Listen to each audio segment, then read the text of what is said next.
digressed into talking about the technology. People at home must be either fascinated or bored. I suspect they're one or the other, but this is a new piece of equipment that's being developed, and we were just talking about how some of the parts were 3D printed, and some of the updates to it that they've made on board while it's on board the ship during its this is its inaugural cruise, is it, for squishy fingers? Didn't they use it? They've used it aboard. Yeah, they used it aboard the Falcor with ROV Sebastian, and without the extensions that you see on it, so it was just the two fingers that pinch together. We've had a version of it out on Nautilus a couple of years back. Really? Yeah, when Kate Becker, maybe? She was a PhD or postdoc in the Harvard lab that Brennan was working on it, and she came out and had the squishy fingers, various iterations of it, kind of playing with it, much like the one I remember. Yeah, it was a three-prong, three-finger deal. Yeah, kind of like set up in a triangle. Yeah. And grabbed. Yeah, that's the pictures I saw of the first one. I think it needs to be like ET with two long fingers and one. So like when you stick your thumb between your index and your middle finger. I love it when it bulges like that. Total muscle. There we go. Sometimes I think the bellow gets stuck in the bellows get stuck in the housing and it doesn't open all the way. Oh yeah. Like on the. I can't see the bellows now. I have to zoom out just a little bit. That's good. Yeah, on the bottom there's a guide, and I think when it compresses, it sometimes gets stuck. Yeah. But you have to like cycle it a couple times, and it comes loose. So he's already working on a different version for the bellows, or a different engine to drive the. I think it's all a work in progress, but yeah, I think right now they have a new engine, and they're working on kind of redesigning that part of it. And I'm not sure about the fingers, but I know those are also a work in progress. And they're going to basically give them more power. Yeah, more power. Working on, I think the extensions were somewhat a new iteration. And yeah, this three-pronged mod that we just came up with on deck is also a recent change. Some MacGyver action going on there.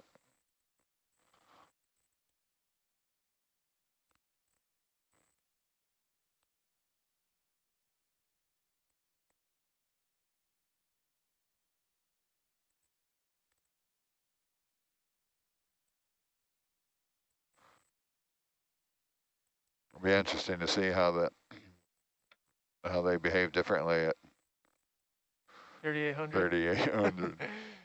Yeah. How much it retracts. The fact that you can 3D print a part and run it down to 3,000 meters is pretty amazing. Yeah, it's practically all 3D printed parts are molded. I think the fingers are molded. There's if you go on the NinjaFlex website for PLA, they have a similar. I think it is, yeah, NinjaFlex. Yeah. Printed.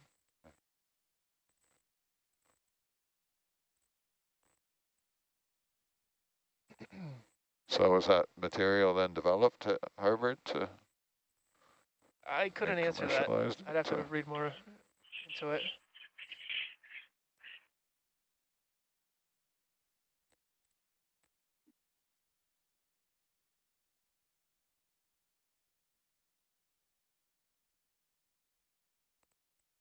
Well, developing technology is certainly an iterative process, isn't it? Where you try something and see how it works in the real world and make adjustments. Huh?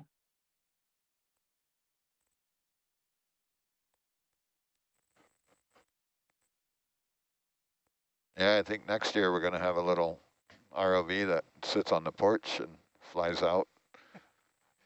That'll be fun. We'll get some selfies. Yeah.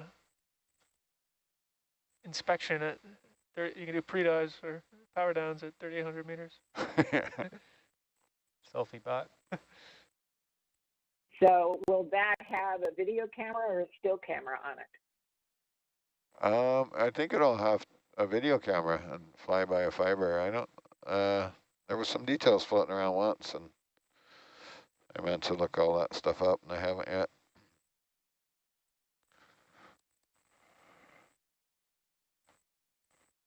Be fun to have a nice still camera on that. We do have a nice still camera on there. You should see some of the images we got from the coral last night. Are you talking about the little ROV or on Hercules? Yeah, the little ROV. Oh, yeah. Yeah, it should have the little Blue Robotics ROV is using a little for a $100 USB camera. It's really getting some good quality, the low light. And yeah. Also the same lab that Jake's working in that made the squishy fingers has,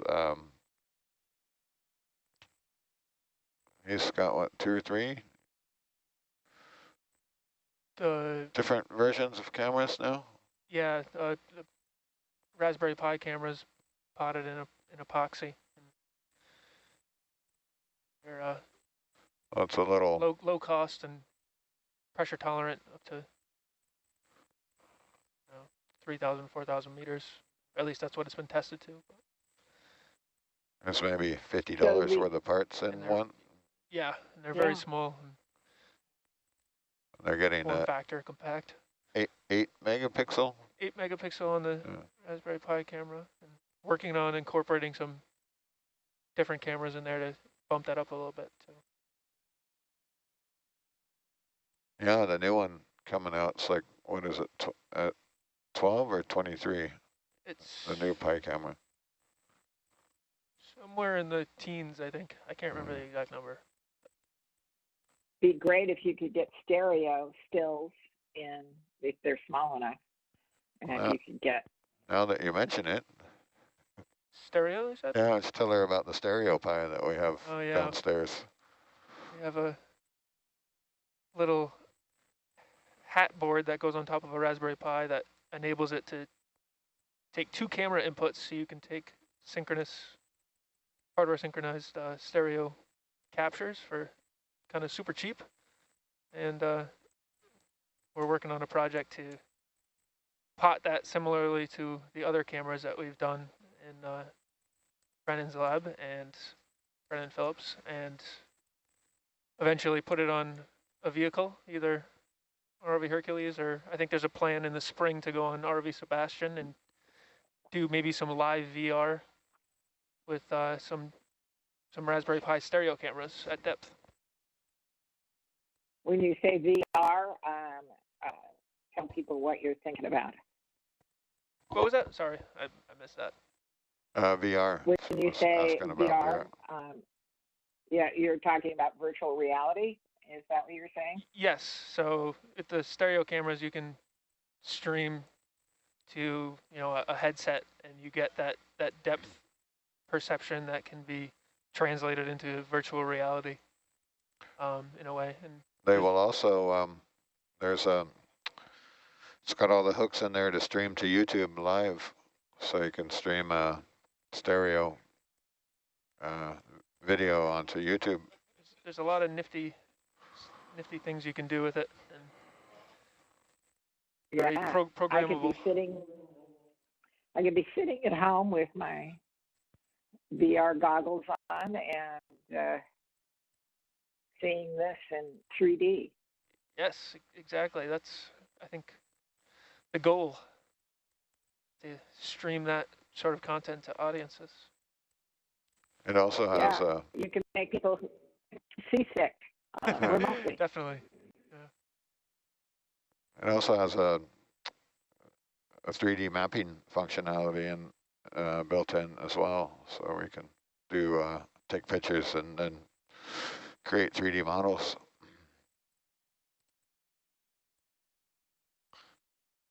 It's just amazing how the camera technology, how fast that moves right now, and keeping up with the technology is, for those of us who do more operational stuff and are not engineers, keeping up with that is it's hard to keep up with all of that and have state of the art all the time on your vehicle. Yeah, it's just the last 10 years has been incredible for the whole all the drone technology coming into the subsea end of it. So we have all of a sudden affordable things that we can put on our ROVs and the AUVs. It's gone from the hundreds of thousands of dollars down to hundreds of dollars. Yeah, we're always talking. Erica and I operate an AUV with our AUV team, and we're always talking about when is it time to change technology, and how will we do that, and how will we test it, and so we proceed much more slowly than you guys do as engineers. We are just basic users of the technology. So when it gets sort of hardened up and available is when we use it. We aren't developers. So yeah, signal us when things are ready to go, and we'll try it on our AUV. Yeah, that's part of the challenge, is getting the new technology into the field, because the operators are, you're on a vessel that's thousands and thousands of dollars a day with a crew, and then you want your stuff to work, right? You don't want to be doing a science experiment or an engineering experiment in the field. And that's the beautiful thing about having an opportunity like this to have the squishy fingers along for the ride. Okay, I see your regular scheduled crew is back. I'm signing off. Thank you.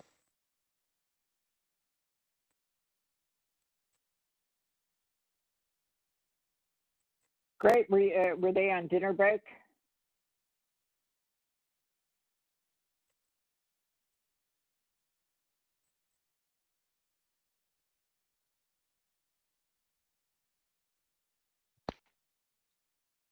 That would be my guess. We'll have to get a menu update. Yeah, we had dinner relief. We had, let's see, I had pasta and meatballs just to maintain my good health. But there were... To cancel out Ben, I had 2 different types of vegetables. Yeah. Her bowl was just peas and beans. Yep. And I go, does that taste good? She's like, no. But she makes much better decisions healthy. than me. It's so hard when somebody else is doing the cooking and it's right there in front of you. Yeah, well, this year's been hard because we can't serve ourselves, so sometimes we get a little overserved. Sometimes I have a hard time saying no to all the diversity of food and end up with a big plate. Well, Erica and I are here from home, so nobody's serving us anything. Well, maybe you are, Erica. Has Dean given you dinner yet? I ate before the shift.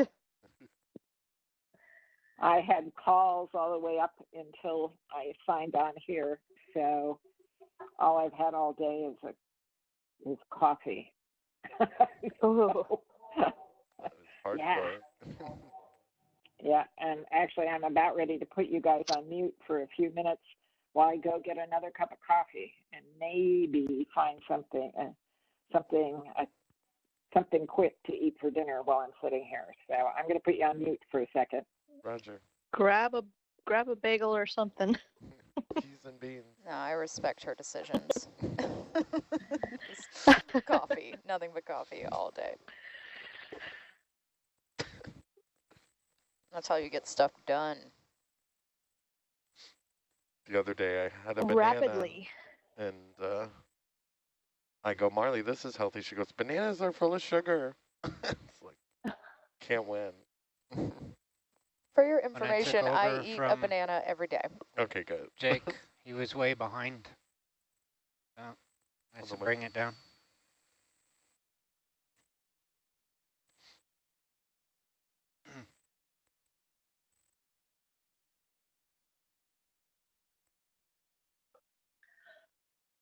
So to continue our earlier conversation about the science of smelling, Kirsten Lindquist is reporting that crested auklets are losing their tangerine perfume because they believe it's a shift in prey, possibly climate related.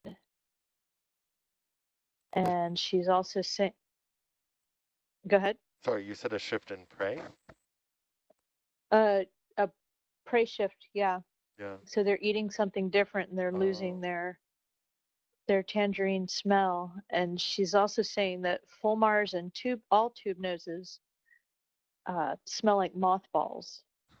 Naphthalene. Weird. Which I wonder what they eat that generates that smell.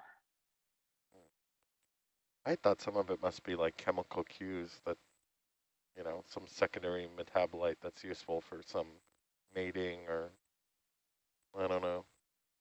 But I guess, yeah, you are what you eat too.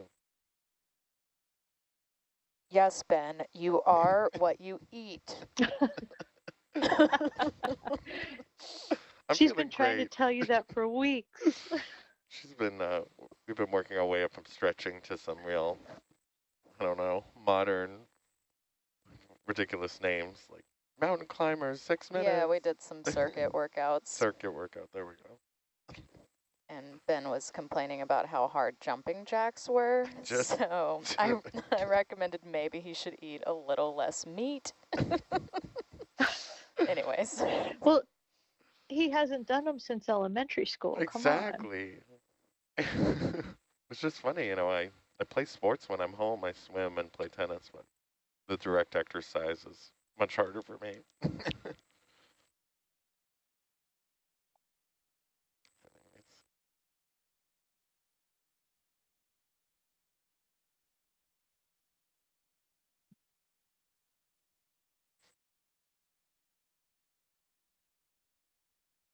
My experience with smelling organisms is everything smells like ethanol or formalin. I'm pretty sure that's because of us. You can join us with processing samples later to smell some. Go.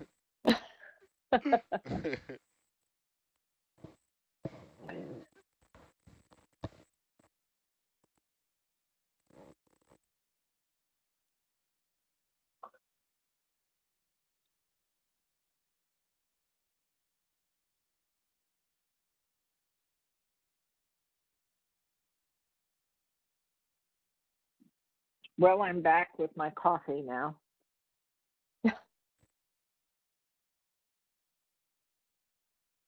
Tell me you have some, at least snack food at home. I am eating cheese and crackers too. You may be hearing me munching. So, Phew. My coffee brand is called Fog Chaser, which is clearly its role in my life right now.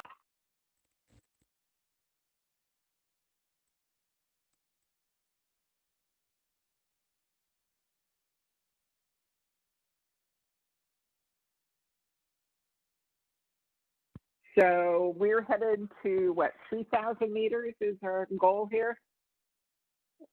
We're going 3,800. Yeah, 3,800.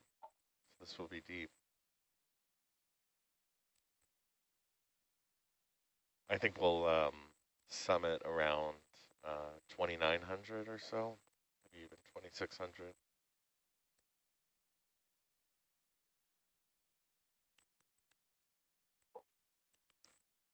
Yeah, at this step, that becomes a much different approach with the navigation, and yeah, RV just has to make sure everything is looking good with the winch tension, and just make sure everything's operating as it should. But and that's just because of the amount of tether you have out. It makes it hard to react. Yeah. Yeah, so since we're deeper, we're gonna, if this is regards to the tension, since we're deeper, we're gonna have more cable out. So it makes it heavier, but then also there's some like swells and wind and things like this. So we wanna make sure we're not what we call snap loading the winch. Make sure that these swells are, you know, not gonna be very antagonistic, if you will. So we'll just keep an eye on the weather. We'll probably do some weather updates periodically with the bridge as well.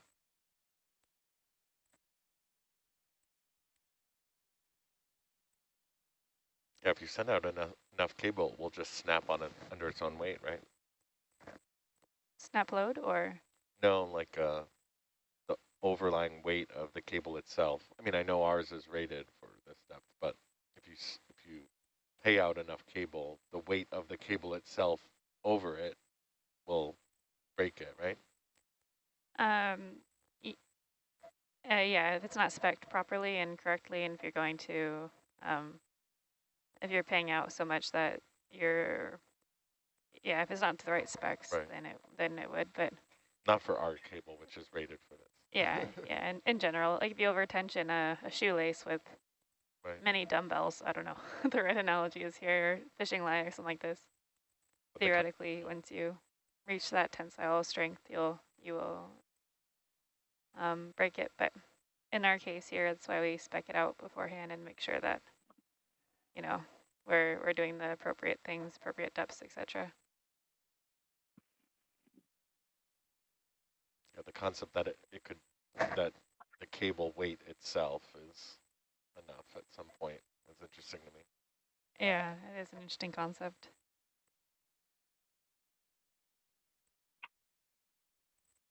Since there's not much to see in the water column except for the lasers, can I ask a couple of questions? Because I'm watching the picture of the front porch there. The probe that's sticking out, it is sticking out that's across the top of one of the weights there on the right-hand side. What's that probe there for? What is it? Is it temperature? Sorry, if you're talking about the temp probe that we have on the right there, yeah, that's just a temperature probe. Yep, just a temperature probe. And sorry, I don't know why, but the audio level is a little bit low for you, so I'm sorry if I can fix that. Hold on. Yeah, thanks. But yeah, that's indeed a temp probe there. The nice and convenient ball for us to handle it.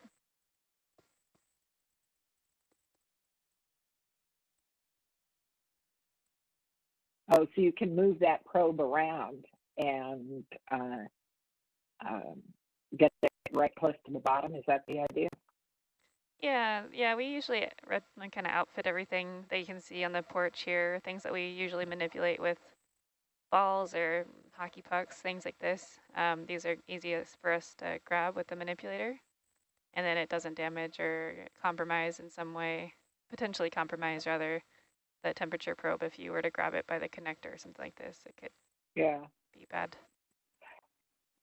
The when you say hockey pucks, are those real hockey pucks or are they just look like hockey pucks? Oh yeah, those are hockey pucks. They're actually very convenient, especially when we have parallel jaws on. They're very, very convenient for grabbing. So is hockey tape, actually. Hockey tape is also very, very useful for us. And the balls themselves, are those hand balls maybe, or are those machined by you guys? I think these are just some stock balls. One of them is made out of wood. Usually they're not. Usually it's made out of a hard plastic. Yeah, but You can machine things to spec, but I don't think these are machined to spec.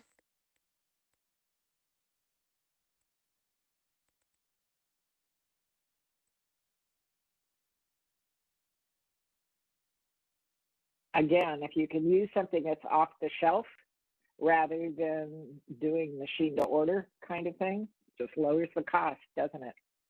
Oh yeah, definitely.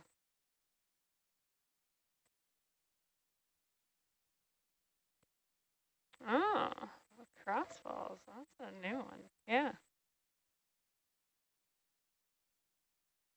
I'm just glad to know those are actual hockey pucks. I've always wondered that. I don't know why I've never asked.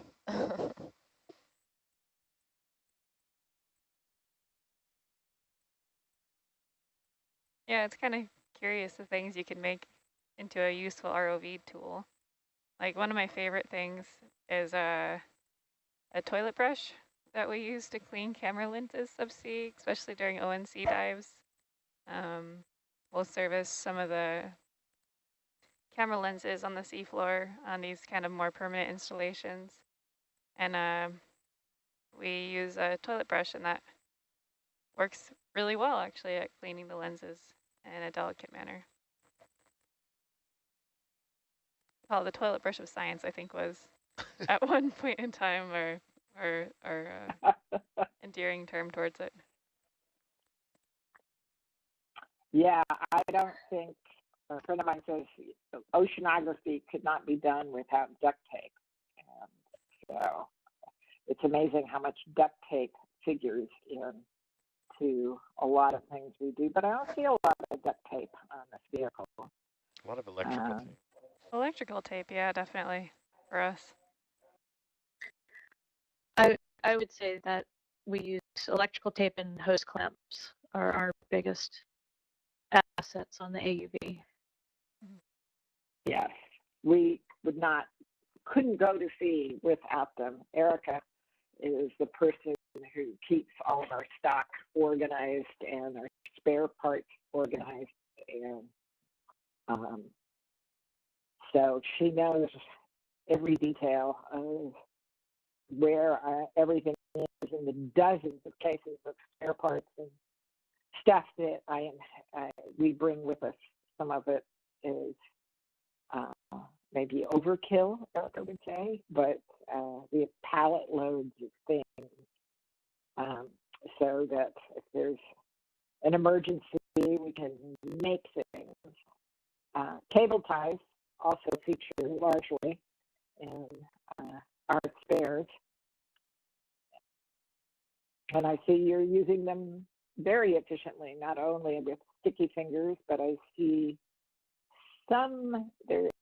What's that for? It's a knot of yellow line that's held down by a cable tie, and it's right near the predator.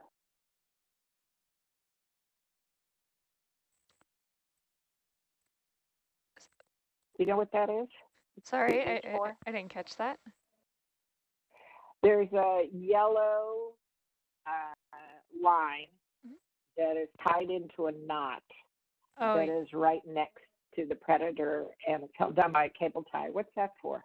Yeah, sorry. So that has so the little monkey's fist that's coming off there, that's connected to a knife, and we have two knives.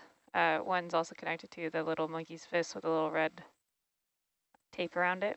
Oh yeah. And so those are our two kind of safety knives that we carry around with us always, in case we need to cut something, cut ourselves free, etc. We have those as our emergency backup. Ah. And is that what you use? I know we got caught on a little bit of line when we were up north in the Olympic Coast Sanctuary. Did the knives come into play then? Or were you able to cut things with the manipulator? Yeah, I think for that we didn't have the coral cutters on, but we did use the knives then for cutting ourselves free. So that was very great work done by Dan and Bob for that. Very very skilled. It was really scary when the first knife, the blade broke off of it. So we got two. We didn't know there was, we didn't know there was the second one, a reserve knife. Everybody went, uh-oh. Yeah, that was the moral of the story I took from that. Always bring a backup knife.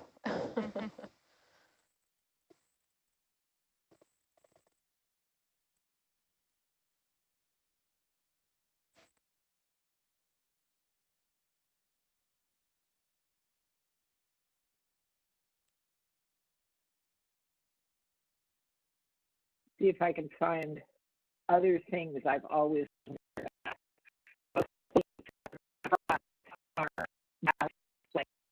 they're just weights that if you collect a bunch of extra samples, something for instance like rocks and things, you could drop one of those metal plates that are just tied on with lines on the front there. Is that correct? Sorry, we're having an offline conversation. Can you repeat? Oh, I was just asking about the metal plates on the front there that are tied on with some line. Those are ballast plates, and you could take one or both of those off if you collect a lot of heavy samples like rocks or something, and make the vehicle lighter as you're maybe getting it to the surface. Yeah, that is exactly word for word. That's perfect. Yeah, that's our ballast that we can throw if we collect heavy things, or if we get into if we have to pitch those plates in order to come up faster. Yeah, that's exactly it. And the nice thing is that the kind of the twine that's on it, all these things will decompose over time. So we're not leaving a footprint.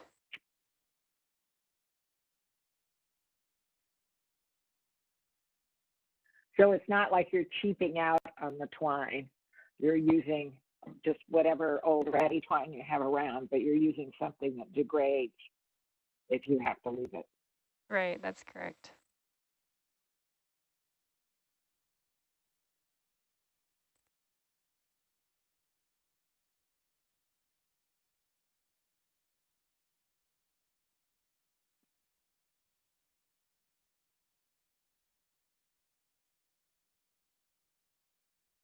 So, Erica, do you want to remind people where we are? And I feel like I've talked too much.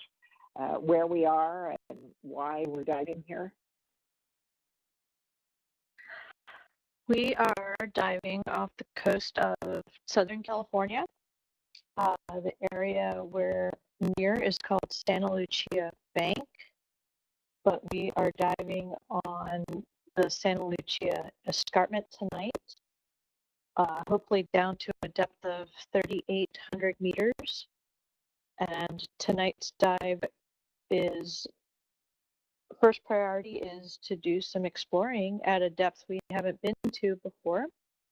And we're also hoping to collect some deep sea corals and sponges to expand our knowledge of what we have in this area and potentially find new species. We're doing a lot of research on the genetics of West Coast corals and sponges, species classification and identification.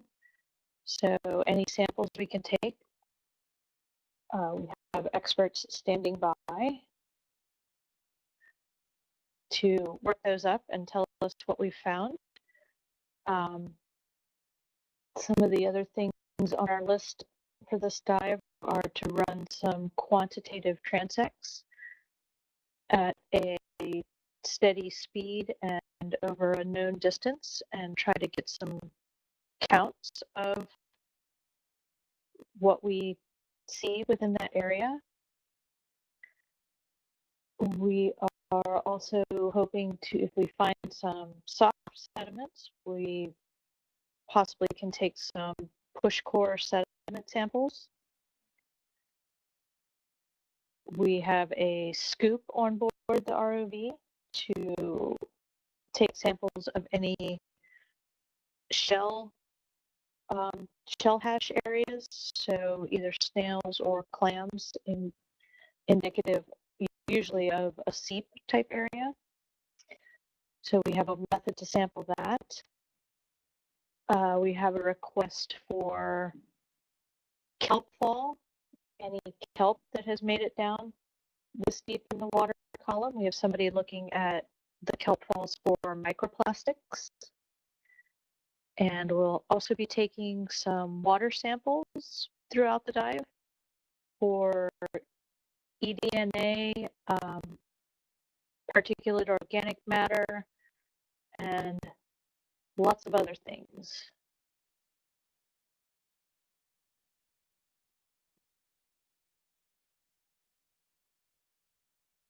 Can you look over toward where we trigger the Niska bottles so people can see that those are just loops of wire that the manipulator pulls? Yeah, sure thing. There they are in all their glory.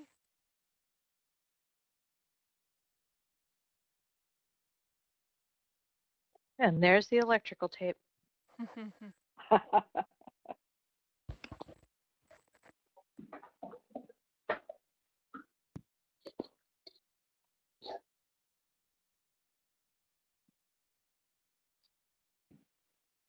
So how many cores do we have on here that we could use? We have 5 push cores on the vehicle. So those are just pieces of plexiglass tube, I think, that would be picked up. They also have, I think, little balls on them so that the manipulator can grab them and push them into the sediment and hopefully get a core of sediment samples out. And you can see the loops of different colored tape there on cables, and those are how we say we're going to trip a bottle. It means that there's a bottle on the vehicle, and by pulling one of those numbered cords, you will close the associated bottle and get a water sample.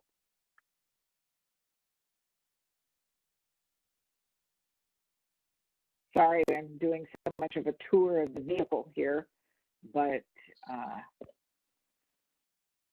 might as well. Yeah, we've got plenty of time. No worries. Yeah.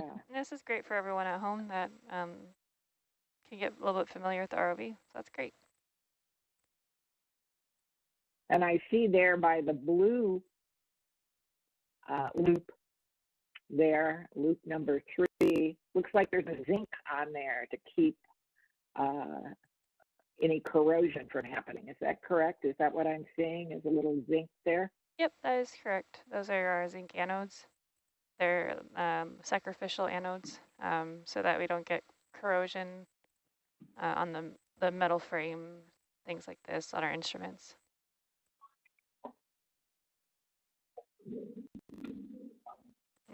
Those are on our other manipulator that we don't use as often, but when we do use, comes in handy. Has many names now to it, but yeah, it's a little bit slower, but that's the strong. heavyweight. Yeah, so that's the heavyweight manipulator that's not as maneuverable, but is very strong. Is that correct? Yep, that's correct.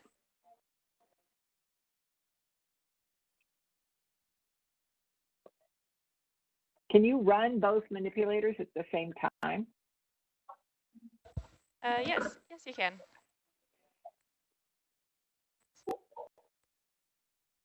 Yeah, we can run them both, and sometimes we do in tandem especially during like ONC operations, and we hold on to bumper bars and things like this.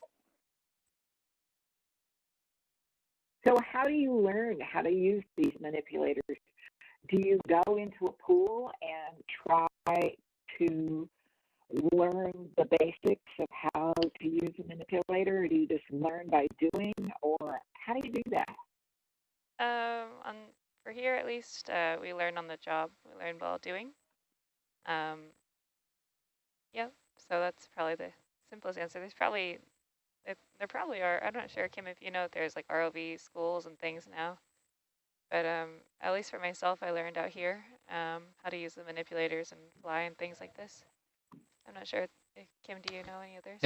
There are independent ROV training facilities, but probably the most significant training ground is large companies like Oceaneering, Canyon Offshore do have courses, training at their facility to train their operators before they go offshore.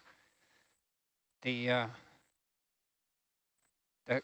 Craft Telerobotics also offers training specifically to the arm, and you can go down there for a couple of days or a week and learn more than you ever wanted to know about how the arm's put together, how it works, its telemetry, and so on. And lots of opportunity to actually exercise it. The most Herc, like most vehicles, has a hydraulic power unit on the deck, so you don't have to run the vehicle to operate the hydraulic functions. You plumb in the deck HPU, as it's called, and then you can operate the arm on the deck, and it's not unusual for newbies to practice with the arm in the relative safety of that environment.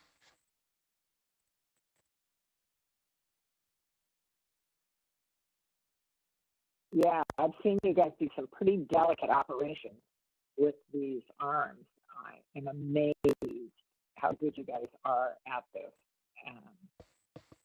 and how many options you have for turning and grasping, and I suspect there's different kinds of strengths you can put on how hard you're pressing with the manipulator. Is that correct, or do you just have one setting, hard, grab or not grab, or can you grab harder or softer? There is a setting available for grip force, and also gains available to change the relationship between a movement of the master arm, which is the unit sitting here on the bench, and the slave arm, which is the one subsea. You can change the gain, you can change the grip force, or range of motion to some extent. The first time I saw one of these arms, another organization bought one back in the day, and we couldn't wait to get it set up in the shop, and one of the other lads and I would stay after work and just play with the arm literally for hours. I brought in my son's toy blocks from home, and we spent hours building castles out of toy blocks in the shop, just trying to master the facility that the arm has.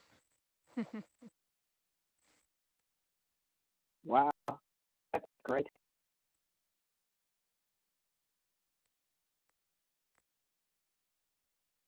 Well, you have lots of facility with this arm. I've seen you collect some very delicate things, and we keep asking you to do more and more delicate operations, and it's great. I see, where that hockey puck thing is that you grab. That's the end of the suction. Is that correct? Yep, that's correct. The hockey pucks are attached to the suction pump there. And so sometimes we use the suction. Now that's connected to a series of how many bottles do we have on board here? Yeah, we have 7 plus a flush. So a total 8. So you can take, there's a hose attached there, and it goes to, you can rotate those bottles. Is that correct? Is it on like a little carousel? That's exactly correct, yeah. So it has a little carousel that it's on, and we can rotate them, and we can see, we have a camera monitoring it, so we can see what sample jar we're on, and if we get a sample that goes in or not. Mm-hmm. It's fascinating to watch you guys do that. That's sometimes sometimes it's just a suck, and sometimes it's a scrape and suck at the end. Or I've seen you grab something with the manipulator and then have it sucked in by that little suction arm into a bottle. You just hold it in front of the suction and off it goes. Yeah, those are fun. Another way that we use the suction sampler, sometimes like a delicate sample that is too large to go down the hose, you can actually pick it up by putting a light suction on it, bring it over to the bio box, cut the suction, and allow the sample to drop into the box. Wow, that's a great use. Yeah, those are fun. That's a cool one. So there's 6 box compartments, is that right, on this? Counting in my head right now. We have 8 compartments for samples, box samples. 2 big, 2 medium, 4 small. Ah. That's across 2 boxes. I guess I never figured out where the medium ones are. Yeah, the medium ones are in our toolbox. Ah. Named Lambda and Omega for convenience. Those are the medium ones? These are more medium-sized. They're still pretty big, but medium in comparison to E and F on our starboard bow.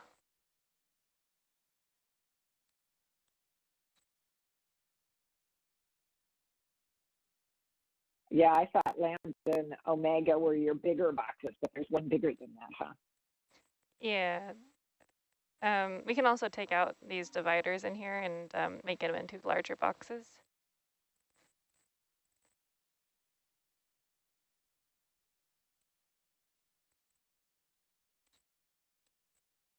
Well, hopefully we're not going to take any huge samples.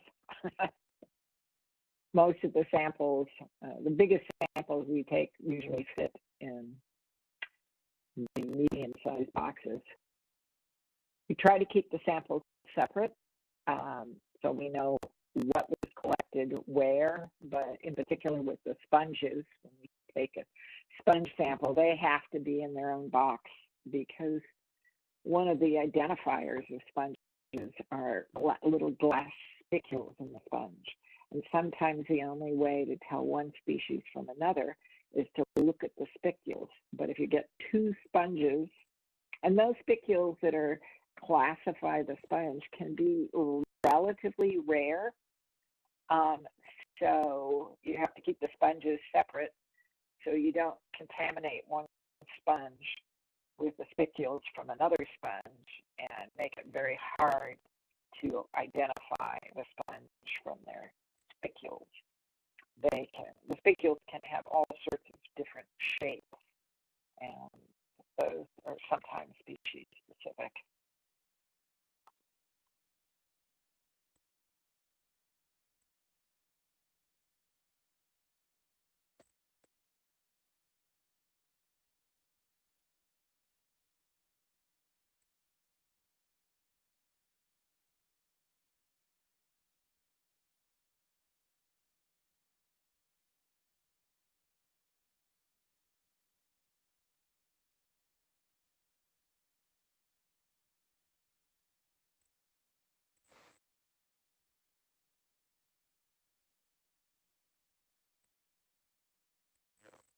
going to be really, Oops. Sorry, I was off. I was on mute there. I see Erica and our geneticist, Meredith Everett, our expert geneticist and coral and sponge geneticist, just having a conversation with Erica on the science chat about what the top priorities are for collection. We so rarely get to these depths that this is a rare chance to get samples in very deep water.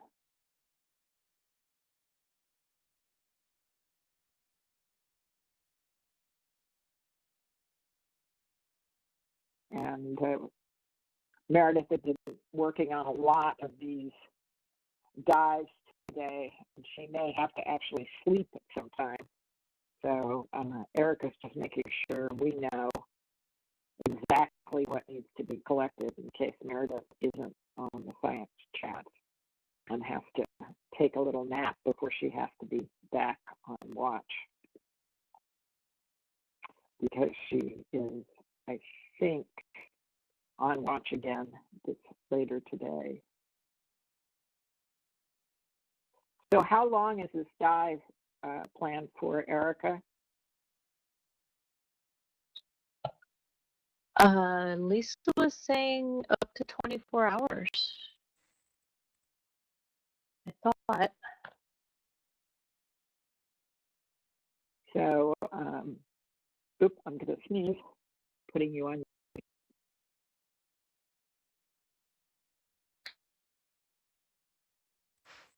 Looks like Meredith will be back on in the midnight to 4 in the morning slot. So I think she's looking forward to a nap before that happens.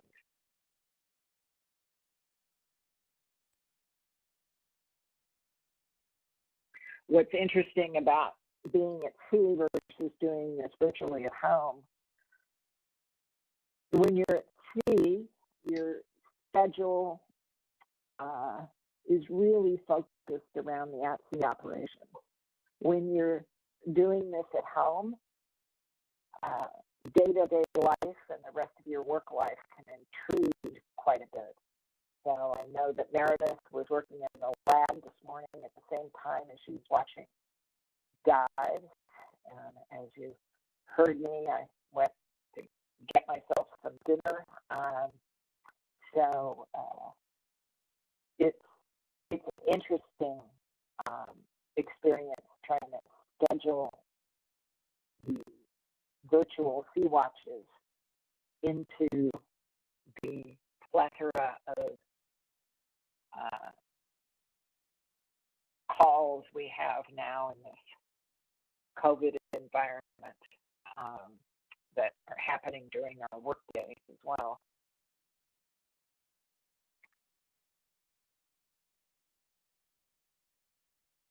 One of the reasons I like going to sea is because you can really focus on, there's not so many outside things to worry about. So you can focus on the research very intensely. But it's a little different when you're doing this virtually from home.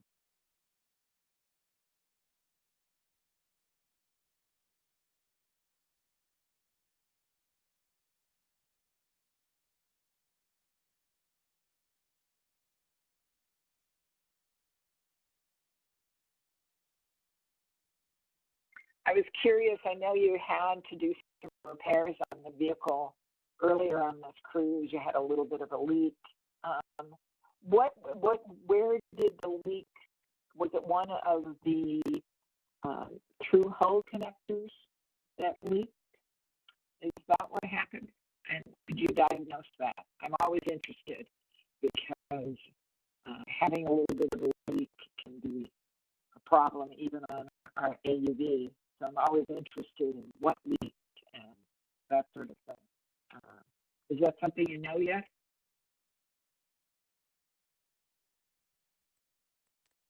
Yeah, we have a couple different running hypotheses, theories.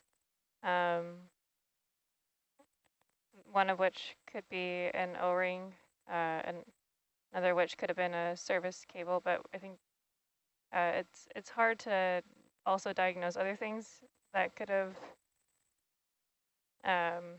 potentially failed. And so it's perhaps an incomplete diagnosis.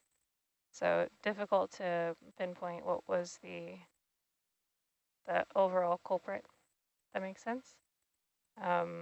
Yeah. Yeah.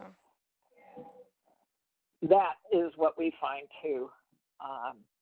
It's very hard to decide, you know, where the leak occurred after the fact. So, but saltwater and electronics, it's really challenging, and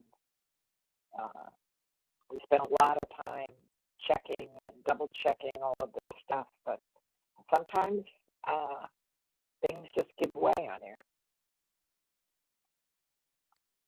Indeed. Yeah. But yeah, with a lot but with a great team of engineers, you guys managed to get it fixed. And I know it was hard work, but God, I thought that was great. Yeah,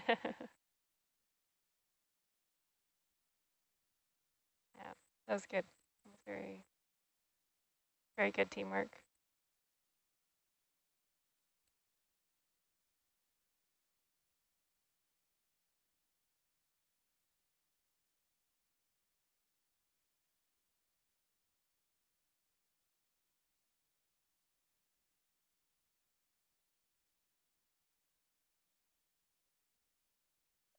Well, I hate to sound anxious, but how much more time before we hit the bottom, do you think? Well, hit the bottom. Find the bottom, we'll call it. About 400 more meters to go? Is that what I'm thinking? Yeah, just 400 more. So probably like another 15 minutes or so. What is it? Oh, yay. Yeah. Sometimes we slow our descent a little bit as we get close, and then we'll stop 50 meters above the seafloor and set up and land, do a little video calibration, color balance, then get going. Yeah, on the arm there, you'll see when we do set down, there are different colored panels on the arm, and a white panel as well. And I think they usually hold that in front of the camera to do the color balance. Is that correct? Yeah, we'll hold the arm out to the camera, and then there's a white patch of electrical tape that we use for the white balance, and we no longer use the other colors, at least in my recollection. Marley, correct me if I'm wrong, but we no longer use other colors of electrical tape on the arm besides the white patch. Oh, okay. Marley? Yeah, that's, I mean, as far as I know, since I've been here, the other colors on the arm are just I don't need to like zoom in on those. Those just should look red, green, and blue. After the white balance, that's what does it. Pretty though. Add some flair. The old RGB.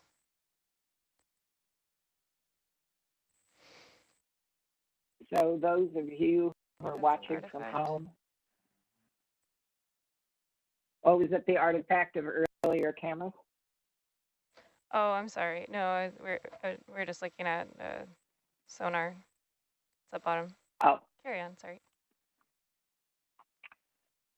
So we are just, for people watching at home, we are just descending right now.